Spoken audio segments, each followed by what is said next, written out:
Hello and welcome to HomeTech. HomeTech is a podcast dedicated to discovering new and emerging technologies for the home. We discuss news about the Internet of Things, home automation, and more. I'm Seth Johnson in Florida, and I'm joined by Jason Griffin in Los Angeles.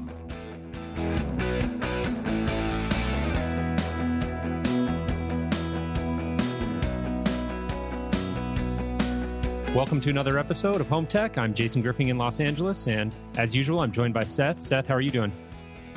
Doing well, Jason. How's it going? It's going great. Just hanging out. Got the little bit of World Cup action going on today. Kind of excited for that to kick off. You know, that's always a fun event. So, been tuning into a little bit of World Cup soccer here, and looking forward to USA's first game. Yeah, I thought it was funny. Brazil scored all 4 goals in that game. Yeah. Yeah. Spoilers. Spoiler alert. Exactly. I don't think any people have DVR'd that, and they're waiting till next week to. Yeah, I think by the time this airs, we should be safe. Yeah, definitely. It was a pretty good game, though. Pretty good game. It wasn't bad. Brazil definitely one of the teams to watch. They're probably going to win this year. I think I saw the 538 blog, I think is what it is, that predicts the elections. I'm actually familiar with that one. They're like a New York Times blog, and they do okay. like predictions on elections. They did this prediction on the statistical realities of what teams would win. It kind of like runs the entire World Cup for you if you read it. Oh, okay. Yeah, but it's like Brazil has a 48% chance of winning, and like Argentina is like down to like, I don't remember what it was, but like US is below 1%. Well, I'm holding out hope. Yeah. Here's the hope. Yeah. So, got a great show lined up. We got a lot of cool stories going on in the news this week, and we also had a great guest on that'll be our feature, and it was Jason Hanna, who's the CEO and founder of a company called Embue, and that's spelled Embue. And Embue is doing some really cool things with heating and cooling, HVAC, climate control. Got a very unique approach to that and a really cool product. So it was a lot of fun to sit down with Jason. Yeah, and I think his business model is just a little bit different from what we've been talking about and covering. It's actually closer to what you and I do on a daily basis. Like he won't be particularly selling through the directly to clients like most of the Internet of Things devices, but he's going to be selling through a distribution model, and he, I think, pretty eloquently outlines why he's going to do that and why he wants to do it, or why they want to do it. Yeah, I thought it was a pretty good conversation in regards to that. Yeah, and we have obviously a lot of listeners who work in the dealer installed channel, and so I think they'll be particularly interested to hear that aspect of the conversation. Yep, definitely.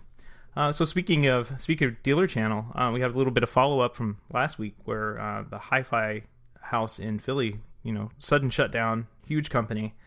Yeah. It looks like in the wake of that, I mean, almost immediately, a company called AHT opened a shop in Philadelphia, and it looks like the people that were kind of responsible for the high-end home automation portion of Hi-Fi House went over to AHT, and they're going to be taking part in that company. Yeah, it looks like a great fit for both, for all parties involved. I work for a company called Via Home out here, kind of on the western half of the country. It's sort of a similar business model, it looks like, to AHT. It's a multi-state entity. It looks like before this deal, they had operations in Miami as well as New York. So I'm sure they saw a great opportunity open up when, Hi-Fi House closed down, which was obviously unfortunate, but AHT was able to come in, and it's great because there's a lot of really talented people now who will be able to get right back to work and keep doing what they love doing. So, really happy to hear that. Happy for all the people that are, able to pick up right where they left off, and hopefully it works out well for everyone. Yeah, I wasn't too worried about them when I was talking about that last week because I knew there was a lot of talent that was in that group, and they were going to get snatched up pretty quickly. Well, yeah, and like you said, I mean, it left a huge vacuum in that market. You just think about all the projects that a company like that had in the pipeline, as well as probably just in production and existing systems that require ongoing service.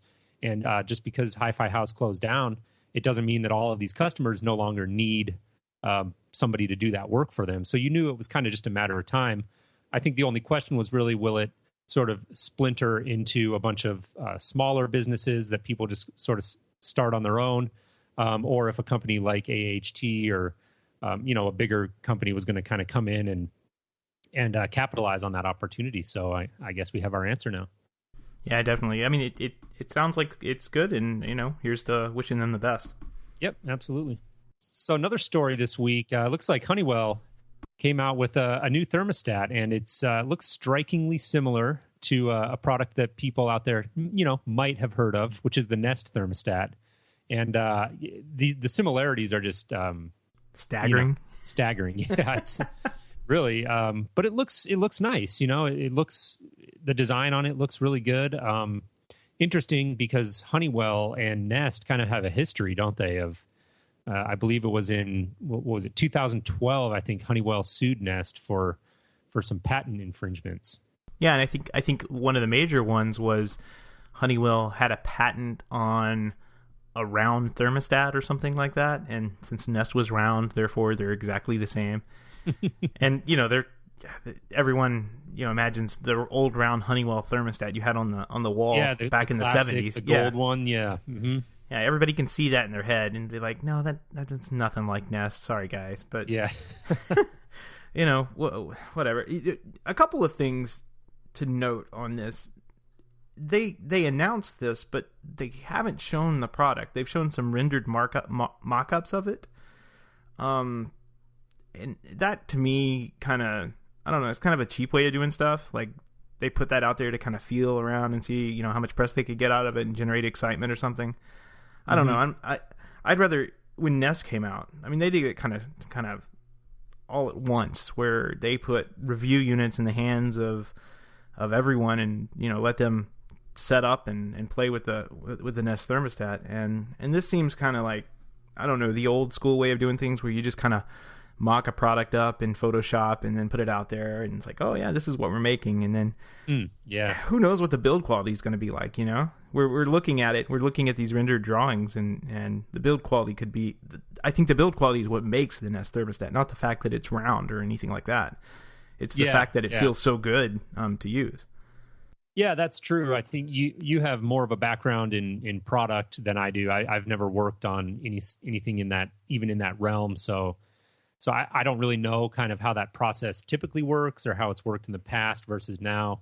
I guess that'll be interesting to watch. One other thing I thought was interesting about it is that they did announce that they will be using the HomeKit API on this product, which is cool. We talked a lot about HomeKit on our last episode, and what the implications are of HomeKit, what it means for the market at large. And I think, the fact that we're already seeing products coming to market and specifically putting press out there and touting the fact that they're using HomeKit is a good sign and bodes well for Apple. I think so too.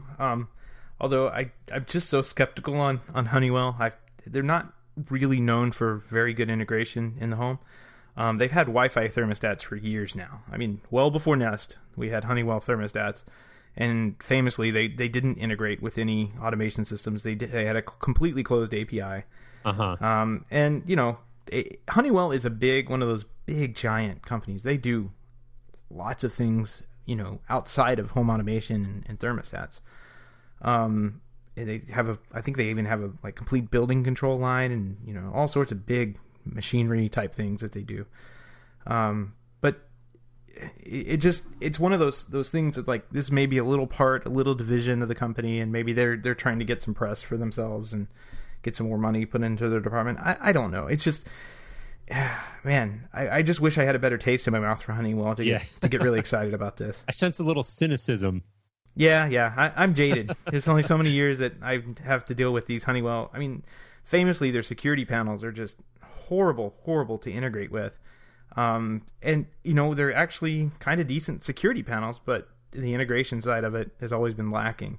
Hopefully, the HomeKit thing's pretty big, but I also want an API too, where I can use it with, other home controller systems like Control 4 and things of that nature. Yeah, I guess, it really comes down to companies. They have to have at least some level of commitment to, playing nice with broader control systems, and we'll see. HomeKit right now is hot news, and it's like you said, it could just be them trying to get some press, but we'll see if they can adhere to it and make it actually an integration friendly product. Yeah, otherwise it's a pretty good SEO, search engine optimized thermostat, because it has all the buzzwords in that press release. Yeah, exactly. So it looks like Vivint, which is one of the larger security companies in the U.S., has launched a new smart hub for the home called Vivint Sky. Yeah, Vivint Sky. Basically, it's an update to their smart home hub. It's got a nice new touchscreen control panel at its core. So it's a pretty slick-looking touch panel, actually, and I think it'd be a nice offering for people who, Vivint sort of offers these solutions to people who kind of want a simple, easy to set up, all-in-one kind of platform for their home automation. And they've got a very large customer base, about 800,000 customers out there. So, obviously a very well-established company, and it looks like a great product. So we'll see. And the fees on this look like they're going to range for this Vivint Sky service anywhere from about $55 to $70 a month with like a $99 activation. So that's pretty normal in the price range for that type of monitoring. I think they use Alarm.com as their backend. So I mean that's about what it normally is. Mm-hmm. Yeah. And it looks like there was something in the story I read that said it's sort of going to have a learning aspect to it, where it's going to sort of learn your behavior and make suggestions about your automation based on that behavior. So an example of that could be if you're always leaving the house at the same time in the morning, like 8 a.m., it'll start to figure that out, and it'll make suggestions about your temperature and climate control. And, I think some of those features they sound really good on paper, and they make for great, marketing copy. I don't know how well that'll be executed and how useful it really is, but I thought it was interesting nonetheless. Yeah, that is actually pretty cool. Maybe they aren't using Alarm.com for that, because I haven't seen anything come across my plate that Alarm.com can even do that. Maybe this is their own. To look into this Vivint Sky service, maybe they've made their own in-house setup, and this is going to be one of their feature offerings. That's pretty cool if it is, because I mean, right now you can set up with Alarm.com. You can tell it, if I haven't armed the system by 10 o'clock, send me a text message and I can go in and arm the system. But nothing that's smart that says, hey, you leave the house most of the time at 9, 10 o'clock. You need to arm the system. That's pretty cool. Yeah, it's kind of a neat feature, and like I said, it'll really determine on how well they execute on it, how useful that actually ends up being. But just one of those interesting features to it that we'll see if they can execute on. Definitely. Well, I'm not sure we talked about this company, but it looks like ALYT. I'm not sure if that's pronounced Alit or it's I'm not sure either. ALYT. They spell it with all caps, so I usually would, I think ALYT is probably correct. Pretty new startup, and they're actually an Android-based do-it-yourself home automation platform. And they recently launched an Indiegogo campaign, and their goal on that campaign was $100,000, which is, a substantial goal. And we had looked at it at the very outset and, agreed that it was a pretty aggressive goal, but it looked like a really cool product. And they have announced that they hit that goal and actually exceeded it by, I think, $15,000 or something. I think they ended up about in that $115,000 range. So congratulations to those guys. I mean, it's obviously probably a pretty exciting time for them. And looks like they can move forward now to the next phase of their product. Yeah, and I think it's pretty cool. They have a voice control component to it. So since it's Android based, I assume that they're using the Google services, which are, really done really well. Yeah, it looks like they're trying to do an open platform too. So, maybe more people can get into this. There's a lot of Android developers out there can get into this and, just see add-on functionality that, maybe they didn't even think about. So yeah, it's a pretty cool hub. I like it. Yeah, kind of sleek design on it as well. Looks like a pretty futuristic looking, kind of neat design. And it sounds like they're really embracing that open development model, and that was, I'm sure, a driving force behind why they chose to base the platform on Android, because, like you said, there's so many people out there developing for it already. So, those are always interesting ones to watch because, like we've talked about before, a lot of times when you open up things to a larger development community that maybe doesn't come from a home automation background, they might think of really cool things and execute some really neat features that people like you and me who are so immersed in the trade all the time aren't even thinking of right now. Yeah, definitely. And this thing has just about everything on it that you'd ever want to have in a home control system. It's got 3G all the way up to, I guess down to the edge, GPS, HDS, all these different types of formats that are done overseas, Wi-Fi, BGN, Bluetooth 2.3 and BTLE, Z-Wave, Zigbee, a wireless security protocol, I guess for security contact sensors, infrared, micro USB and NFC, so that they can do the near field contact things. That's awesome. So a ton of radios in there. It sounds like a really flexible piece, and operating on an open platform like Android with all that horsepower under the hood. It's pretty exciting. That could end up being a really cool product. Yeah, definitely. So I guess we can jump into the interview here with Jason Hanna, CEO and founder of Embue. We first noticed them as a Kickstarter, or I guess they're running a Kickstarter right now. Mm-hmm. But I noticed them from one of the videos that came across. I'm a pretty big fan of the production company that made their video, and saw the video, loved the video, but also kind of loved the product too. It's pretty cool. Yeah, it looks like a really interesting product. I loved his description of it as the deconstructed thermostat. So they're really taking that approach of climate control and sort of flipping it on its head a little bit. And like everyone right now is kind of coming out with the smart thermostats, and we just talked about Honeywell's new one. But they're actually sort of taking the approach of like, well, your thermostat, you've got this super sophisticated touchscreen in your hand already. It's your smartphone or your iPad. So that can basically act as your thermostat and your point of control for your climate control system. And they're sort of building the smarts in around that. So, obviously people will hear about it in the interview, so we won't talk too much about it here, but definitely an interesting approach. Yeah, and I like it because, it gets rid of a lot of things that you really don't need that interface to your thermostat anymore. If it's all working properly and the system is configured correctly, you really don't need to have those buttons on the wall. Like, I guess there's 3 buttons, on, off, and then temperature up and down. You really don't need those. Right. Those can be accessed by an app, but if the system's all working correctly and all the sensors are talking to each other, this looks like a pretty killer thing because it's using occupancy sensors and, like you said, just completely deconstructed the thermostats, put the sensors around the house. It's a neat setup. I like it. So. Yeah, and it was a great conversation. So without further ado, why don't we go ahead and jump into the interview with Jason Hanna, CEO and founder of Embue. And now we're joined by Jason Hanna of Embue. Jason, how's it going? Great. How are you guys today? Doing very well. I guess, Jason, start off and introduce a little bit about yourself and tell us what exactly Embue is. Sure. So I'm the CEO and founder of a startup company in Boston called Embue. And we build a product that actually improves the efficiency of heating and cooling systems in residential and small commercial spaces. You could think of it as a connected thermostat, but we do a lot more. So we combine the idea of a computer-controlled connected thermostat that could be accessed through a web or mobile device.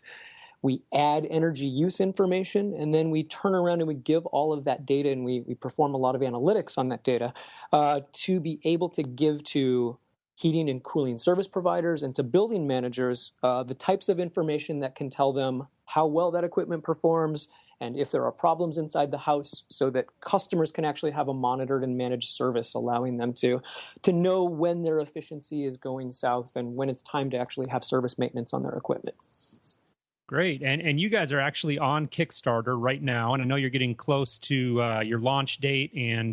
But I was reading some of your background, and you guys have actually been at this for quite a while. So can you touch on your background and sort of how the idea or the current iteration of Embue came about? Sure. So yeah, it has. It definitely it's been a while, and I'd say we're now very impatient about getting this product out to market, and now we're screaming it out on Kickstarter and trying to get customers excited about what we're doing. But I started this. I've got a background in high tech, so I worked for a data storage company called EMC. I'm not sure if you're familiar with them. But I came out of college. I worked for them for a number of years in several different capacities, but I'm an engineer by training, software, and I ended up building a business-to-business practice there. And we automated a lot of the business that EMC did with its supply chain partners, with its channel partners. And, I always think I had the entrepreneurship bug, and there came a point in my career where I realized, it's getting to a point where it's now or never, and I'd socked away some money. And I always had this sense that I wanted to do something in technology that maybe had a little bit of greater good than just, technology for the sake of technology. So right around, the time in 5-6 years ago when people were starting to talk about the smart grid and energy efficiency and what all this connectivity, which, we're now, for better or worse, calling the Internet of Things, what about the pervasiveness of this technology with low-cost microprocessors and what we can do when they're all connected to the internet. So I became fascinated with that idea and said, what could we do in this space to really improve the energy efficiency, to take some of the principles that are used in big buildings, and how can we break that down and make that simple for customers and people at the residential tier? So we started to build a product that would allow us to do that. And in 2010, that was really kind of when our company got a jump start. I'd been working on a couple ideas, doing some consulting. We got a government grant. We applied to a program called Small Business Innovation Research. All of the federal departments do it. But it's a competitive process where they give R&D money to small firms who are doing things that they consider to be in a national interest. So we won one of these fairly hard to get federal grants, which got us started in 2010. It was $150,000. It was great seed money that got us going. And then in 2010, later that year, we turned that into what they call a phase 2. So, the second wave of that process. And that was a grant for $1 million. And that was enough money with some co-investment to actually really power us through the next 3 years and to help us do a lot of the R&D. And it gave us a lot of time to actually build this product, which was all about how do we get more and more devices interconnected. So that's kind of where we started, and then the product has evolved a little bit from there, but I'll take a break to give you guys a chance to ask questions. No problem. Go ahead, Seth. So the hardware that you guys came up with and developed, what makes up the Embue system? Sure. So there are 3 main components to what we do. And where we started, what we originally built was this product we're calling Embue Core. And we started our life, we actually had a different name. So we've recently gone through kind of a rebranding activity as we've gotten close to market. And we liked the name Embue, and we kind of tested it out in a lot of places. But we started off by building this product, which would really serve as the translator, would be able to take information that would come from your utility, that would come from a variety of different home automation protocols, and could kind of act as a universal translator so that I could make Z-Wave devices and Zigbee devices interconnect. And that's where we started our kind of lot in life. But then we realized as we started getting into a few pilot installations that this was prior to Nest. This was prior to some of the newer products you're seeing hit the market. The experience for most customers who are trying to work with, say, a connected thermostat and integrate our device was frankly abysmal. And we realized that there was a real opportunity to create a solution, not just an integrated hub, but a solution that would go after heating and cooling markets. So right about the 2012, 2013 timeframe, we really started to focus on thermostats and HVAC control. And we said, maybe there's a different paradigm. And we got the engineering team together. We had some strategy and design sessions, and we came up with this notion of this thing called the deconstructed thermostat. So if you think about, what's at the heart of a thermostat, what are its major components? It is, it's a display, it's some, user interface controls, it's a set of relays, and it's a few sensors. And if you tease those things apart, was there an opportunity? The thing that we found that limiting about a lot of the products out there was that there were some very nice ones, but why am I putting an ARM Cortex processor in every thermostat? Why am I using power-hungry Wi-Fi? Why am I packing in a single-purpose touchscreen display? Especially in scenarios where you have multiple zones, it becomes so prohibitively expensive, and the architecture and the design is rather limiting. So we said, is there an opportunity to break these constituent pieces apart? And everybody carries a smartphone or a connected device these days. So what if we just eliminated the paradigm of having a display on the wall, and everything became computer controlled with the fancy piece of glass you have in your pocket, not the one you stick on the wall? And then could we make very low-cost sensors? And if we had low-cost sensors, couldn't we put them in every room of the house as opposed to just having it in the hallway or a single point? So what we ended up with was, software from the web, software from a mobile device that can be used to control the system. This idea of what we're calling Embue sensor, which we're now starting manufacturing of. So a low-cost device that has temperature, occupancy, humidity. It's completely wireless. It's got a 5-year battery life. You can stick it on any wall of your house. And then the relay control, that's the other important piece. How do I send the calls for heat and the calls for cooling back to the equipment?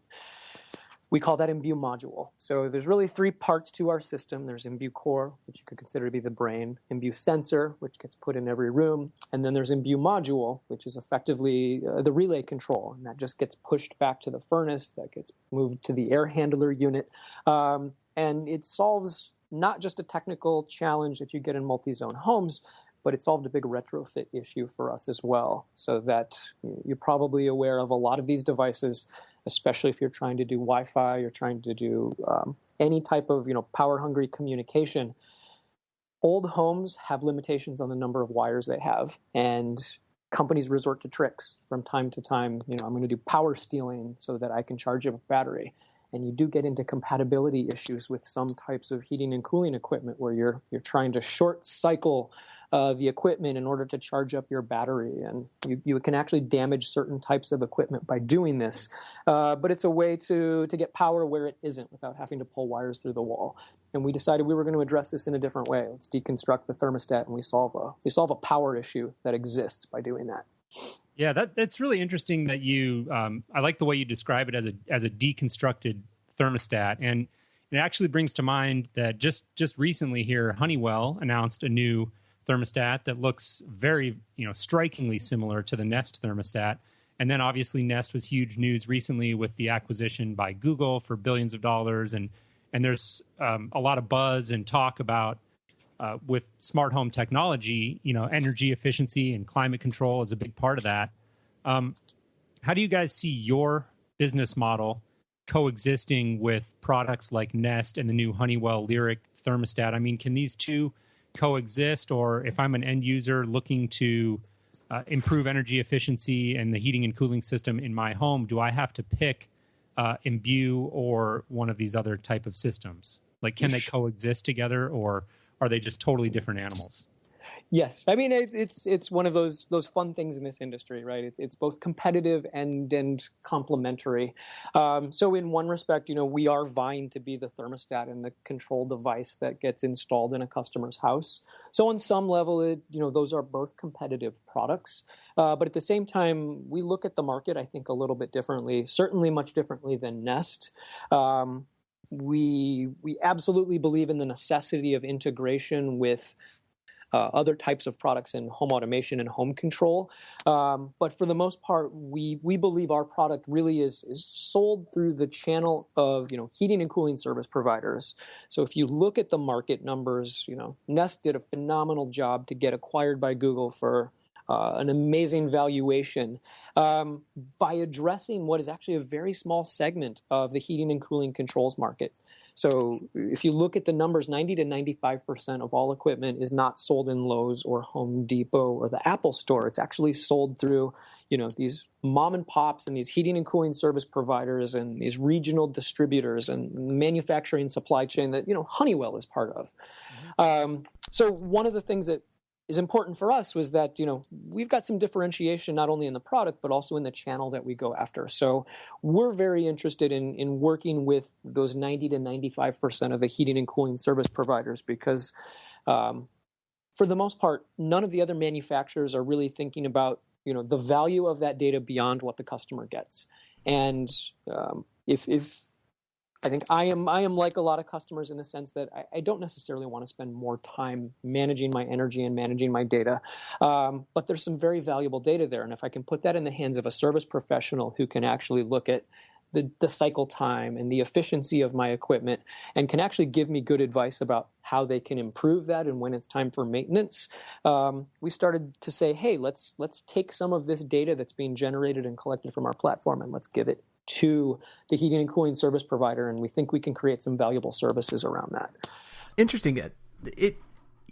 One of the things I like about your device is that you no longer have the thermostat on the wall. I call it wall clutter in my line of business, and Jason and I both are home technology professionals by day, and we come and record podcasts by night. But most of our job is to eliminate what is visually unpleasing to the eye, I suppose.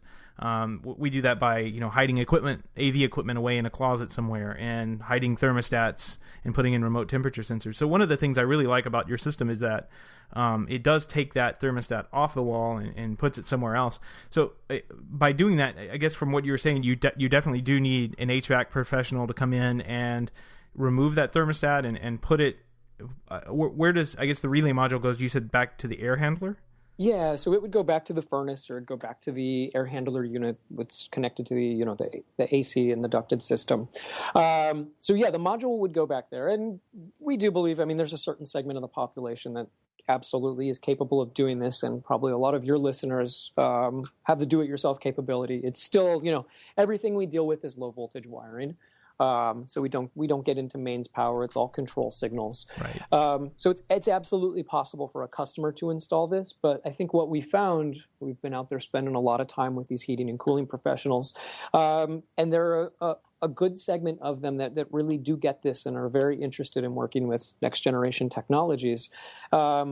And they can produce an exceptional user experience if you give them the right set of tools. So I think it's one thing that's kind of lacking is that they don't have a lot of good diagnostic tools. They don't have connected products that tell them what's happening inside their customer houses, so that they could do any level of remote diagnostics when there's a problem that's occurring in a customer's home. Right. So, I kind of have that. We had a similar situation on a geothermal system recently, where luckily, since we run a control automation system, I was able to record the temperatures and the heat set points, cool set points off of the thermostat. Just recorded it straight into like a CSV file, a comma separated value file, just to throw in Excel and make a chart later on. But yeah, the HVAC professionals unfortunately didn't have access to any of that, so it's something that we had to make in house. So I can absolutely see being able to get this data into their hands. That's huge for them. And it really does help them out if they can see over, a week, a month, a couple of months, what is going on with the system. And it sounds like your system may flag certain types of data that come up and say, oh, you may have a problem here. Is that there's some smarts behind all this? That is true. So I think the nice thing that we're able to do, we did build that pretty flexible platform from the beginning.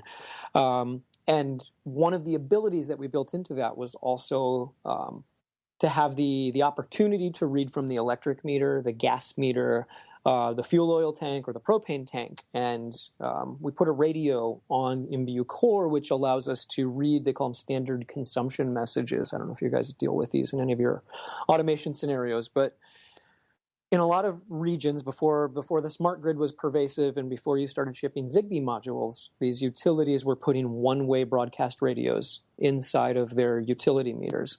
And it's the same thing the meter reader does when they drive their truck by down your street.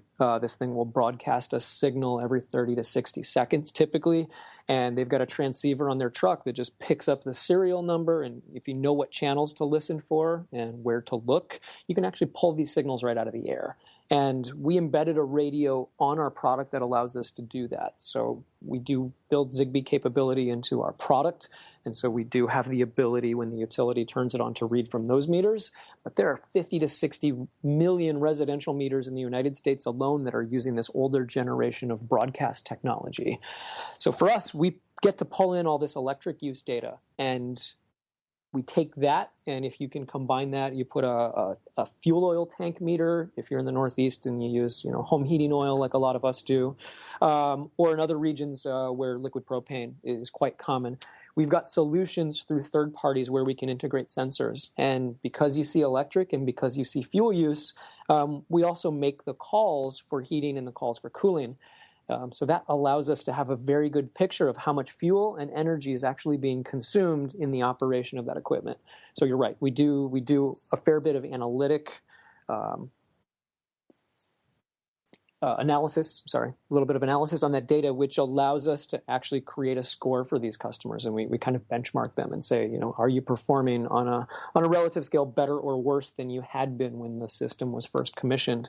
And that allows us to assign a score to these customers, which then gets pushed back to the heating and cooling service provider. So at a certain threshold, they can make a decision about, maybe it's a time to pick up the phone and call these customers. Let's see if we can schedule a service maintenance upgrade. We can ask them, when was the last time you changed a filter? And we can pinpoint. Sorry, I didn't mean to interrupt, but I wanted to touch on this because a lot of the what we're talking about right now is basically intelligent monitoring and is, I think, a real prominent part of your guys' value proposition and why people would consider using your product as opposed to a traditional system. But I know that at least some of this monitoring is built into like an optional service called Switchboard, which I believe is like a monthly subscription. So can you touch on, do you guys have pricing set for Switchboard, and how much of this monitoring is tied to that optional subscription versus, do you get any of that monitoring and intelligence without Switchboard?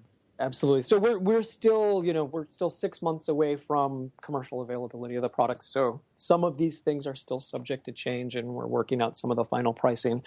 But kind of the model that we had put together was that customers should always have access to their data. So if they want, they're paying for our system up front, right? So to get that system, you've got the control capability, the intelligence that goes with that, and the automation.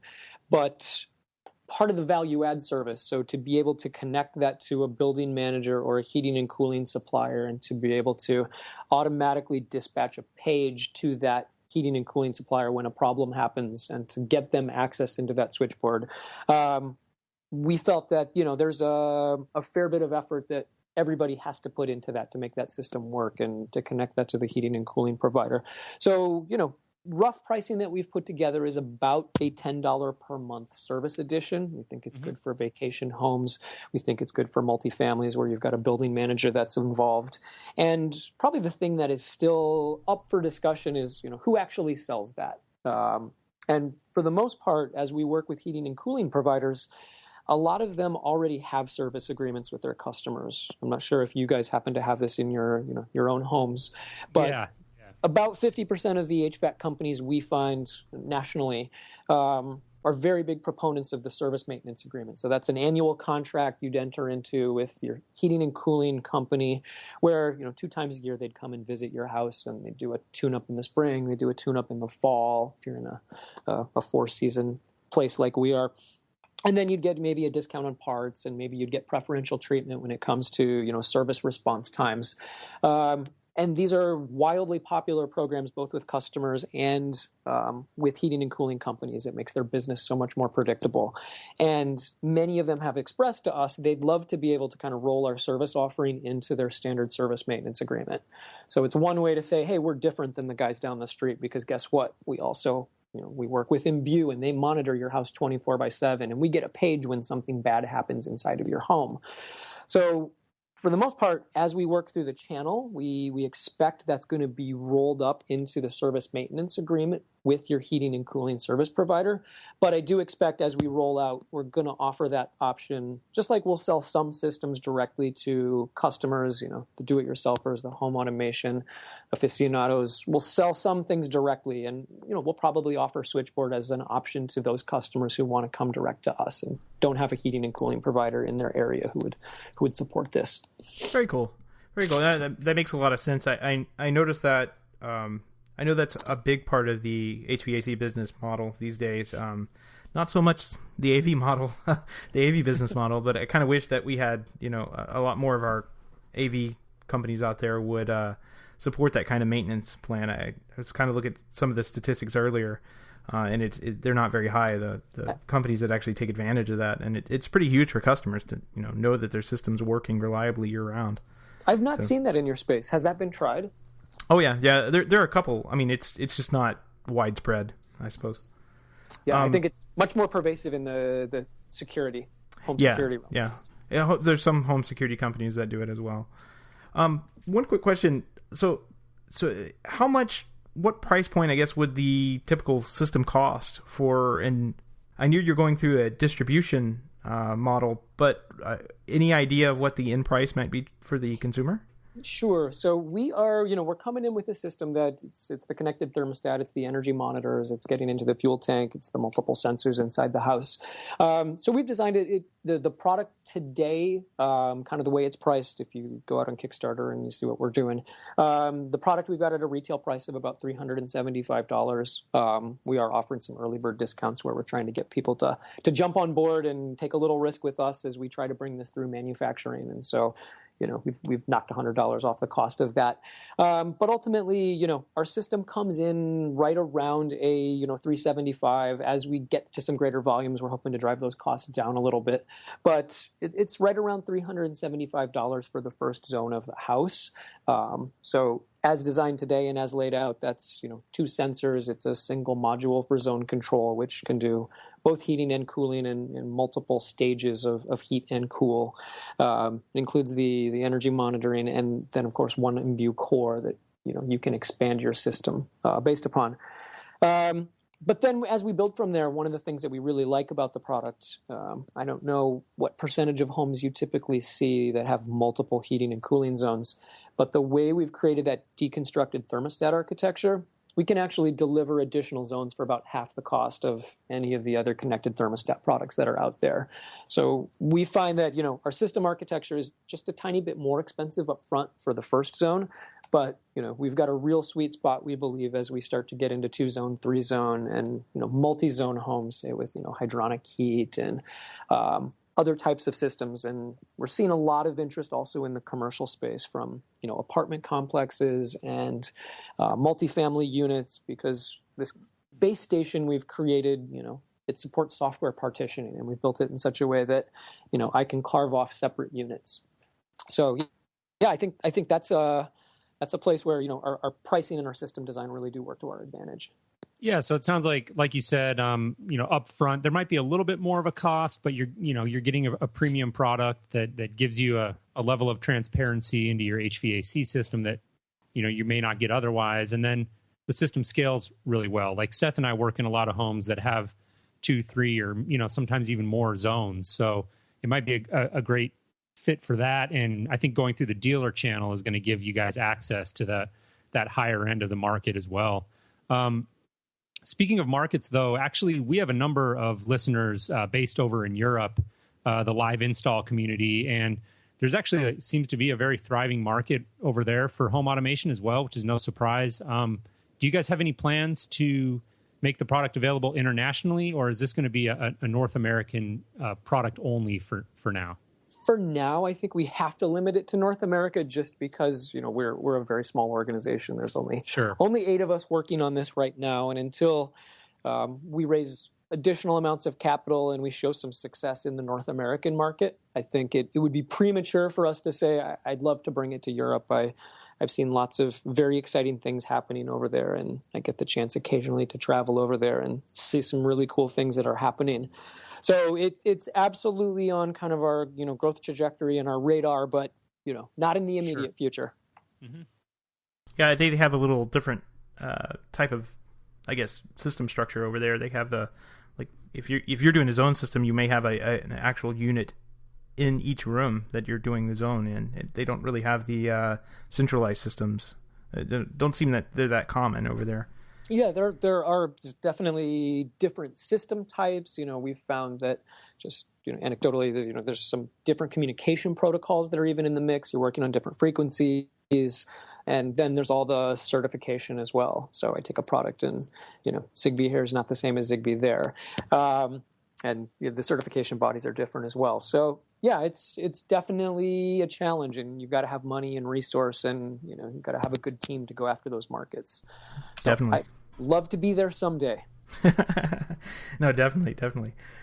So speaking of protocols, do you plan on offering any kind of API for third-party control systems, like the systems Control4, Savant, Crestron, the home automation platforms that we work with day in and day out, or is it going to be kind of closed off? No. I think I come from a background where I am a very firm believer in open API, even open source. So I come at this with a mindset, and I spend a lot of time, I think, looking at the challenges of this market. And you guys live this, right? How many integrations do you have to build? And when you look at security companies and IT companies and groups who are doing home automation and utilities, there are so many standards that are trying to converge kind of around this same residential and small commercial user base, that there's no one single technology that's going to solve this, nor can any one single company, I think, develop a product that's going to be able to serve well all of these constituencies and to be able to offer some amount of interoperability. So absolutely, for that reason, we've elected to say we want to go deep in the heating and cooling space, and we want to provide some very strong value for those customers. We're not going to solve every home automation challenge, nor do I think we want to build a product that would be the next best thing that can perform every home automation control function. So right out of the gate, we are supporting an API. So we will commit to an IP-based integration, as well as our sensors and our devices. We use wireless mesh network for our own internal communications. We will support standardized home automation Zigbee HA 1.2 interfaces wherever possible. So if people want to use our sensors, they want to use our modules, and maybe want to integrate this in different ways, they'll have the ability to do that. Oh, very cool. Very cool. Nice. Yeah, that's always been the big challenge with home automation, is just, like you mentioned, all of these different standards, and nobody's really sort of adhering to one language, so to speak, that everything is able to communicate.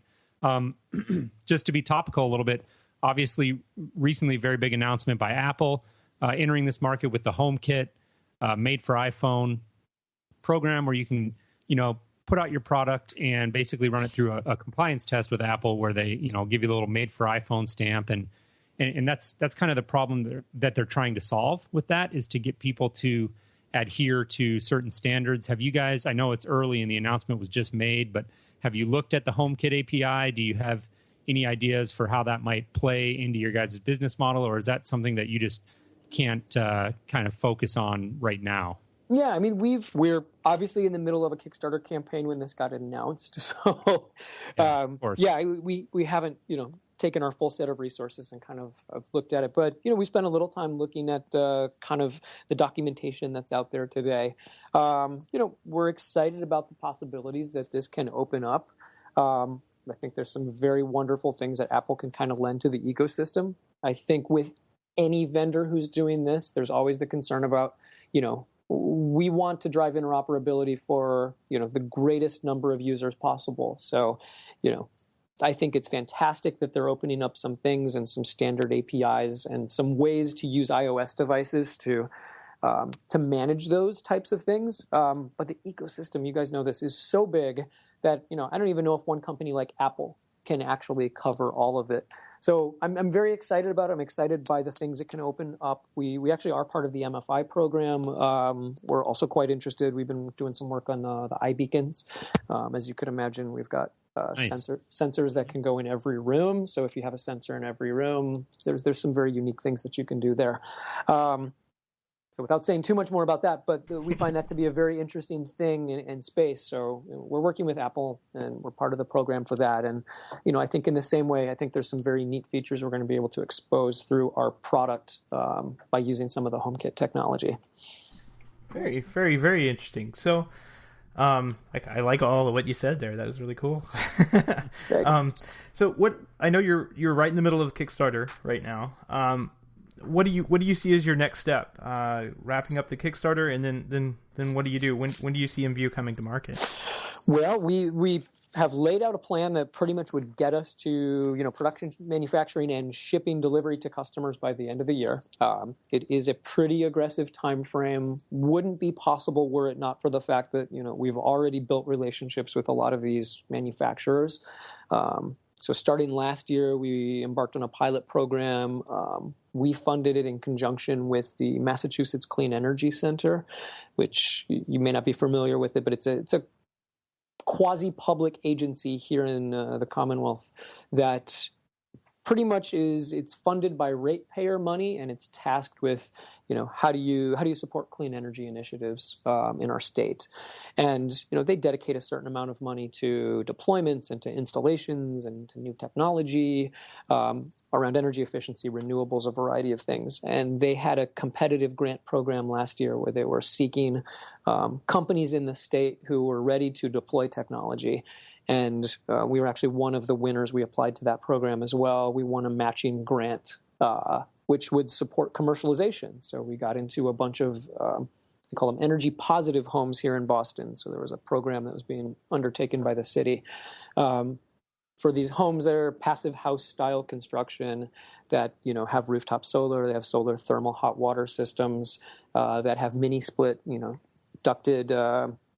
ducted systems for the heating and cooling, and they had no technology in there for measurement and verification or for control and monitoring of any of these systems. So we said, hey, we've got a great technology, we can bring this to play, and all of these things came together, and it's allowed us to start manufacturing the sensor. So we've built the manufacturer and the contractor relationships around that. We've done the design for manufacturing. We're doing this in low volumes. And those are the same manufacturers that we'll do and we'll work with to produce Embue Core and to produce Embue Module. And we've built benchtop prototypes of all of these things. So we've got a fair bit of work in the pipeline already. And, really we wanted to utilize the Kickstarter to raise awareness of what we're doing. And if we're successful, those funds will really help us close out the manufacturing over the next several months that will get this product to market.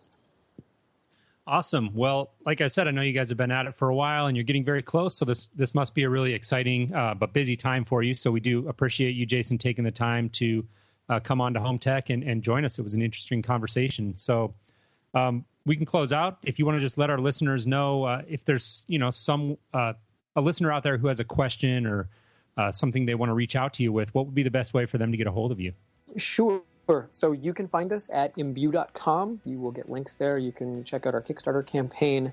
You can email us at support@Embue.com. Our phone number is listed on the website. You can contact us in any of the ways online. We'd be happy to hear from any of your listeners. And to understand a little bit better, we've been getting great feedback from really the home automation community, I think, about how we can best integrate our products. So yeah, we'd love to hear from all of your listeners. Absolutely, and we'll include some links up at HomeTech.fm for people who are interested in reaching out to you. So once again, Jason, thanks for taking the time to come on and join us. Well, thank you guys. I appreciate the invitation. All right, take care. Have a good night.